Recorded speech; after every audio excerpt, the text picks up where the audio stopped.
अभी हम लोग शिक्षण की अवस्थाओं को जानने का प्रयास करेंगे। शिक्षण की 3 अवस्थाएं होती हैं। ये बात किसने परिभाषित किया या किसने बताया?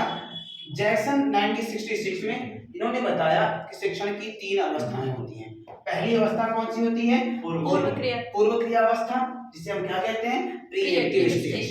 प्री एक्टिव स्टेज में बालक क्या करता है या शिक्षक क्या करता है? कक्षा में प्रवेश करने से पहले जितनी भी स्ट्रेटजी, जितनी भी योजना बनाता है या जितनी भी क्रियाएं करता है कक्षा में प्रवेश करने से पहले, उसे हम क्या कहते हैं? पूर्व क्रिया अवस्था। नेक्स्ट बात आती है अंतः क्रिया अवस्था। इस अवस्था में वे सारी क्रियाएं आती हैं जो शिक्षक कक्षा में प्रवेश करने के समय से लेकर अपने कंटेंट को क्या करता है? डिलीवर करता है।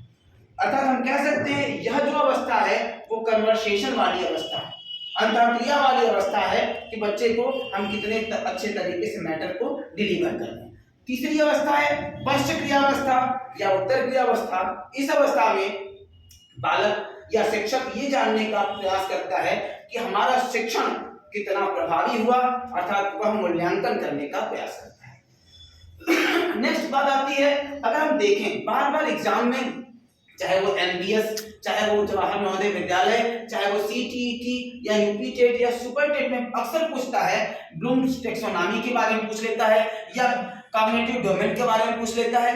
हमें ये समझना होगा कि उद्देश्यों का वर्गीकरण कितने भागों में या कितने आधार पर किया जा सकता है। पहला कॉग्निटिव डोमेन, दूसरा अफेक्टिव डोमेन और तीसरा साइको। ध्यान रखने की बात है, क्वेश्चन अगर आपसे पूछ दे कि संज्ञानात्मक या ज्ञानात्मक पक्ष के जनक कौन है? ब्लूम्स हैं। भावात्मक पक्ष के जनक कौन है बेटा? ब्लूम एवं कैथवाल हैं। और ध्यान रखेंगे क्रियात्मक पक्ष के जनक कौन है? सिमर्सन। नेक्स्ट बात आती है, इसका भी वर्गीकरण 6 भागों में किया गया है इन लोगों के द्वारा। पहला क्या है बेटा? ज्ञान।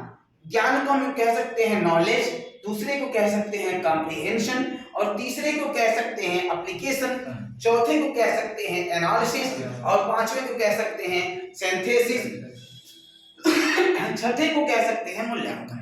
बात आती है, ध्यान रखिएगा, ये विचारधारा ब्लूम्स स्टार्टिंग में दिए थे, जबकि कुछ समयांतराल के बाद उन्होंने संशोधन किया और संश्लेषण को हटाकर, ध्यान रखिएगा, इसको हटाकर संश्लेषण के स्थान पर मूल्यांकन तथा मूल्यांकन के स्थान पर सृजनात्मकता या रचनात्मकता